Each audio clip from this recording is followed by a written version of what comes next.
To change the front gear case fluid on your Ranger XP1000 Northstar, follow these steps. Park the vehicle on a flat, level surface. Ensure the vehicle is in park. Place a drain pan underneath the front gear case drain plug. Tip: place a rag in the bottom of the drain pan to prevent the splashing of fluid. Clean the area around the fill plug in the passenger side front wheel well. Remove the front gear case fill plug and set aside. Clean the area around the drain plug. Remove the drain plug and allow the fluid to drain completely.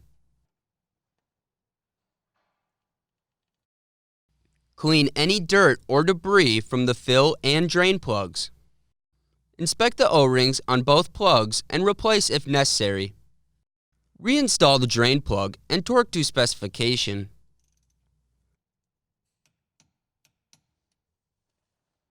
Fill the gear case through the fill plug hole until fluid reaches the bottom threads and begins to spill out.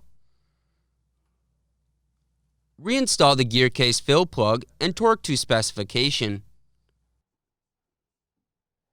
Clean any residual fluid off the vehicle and inspect for leaks. Dispose of the used fluid properly. For more information, see your authorized Polaris dealer or visit Polaris.com.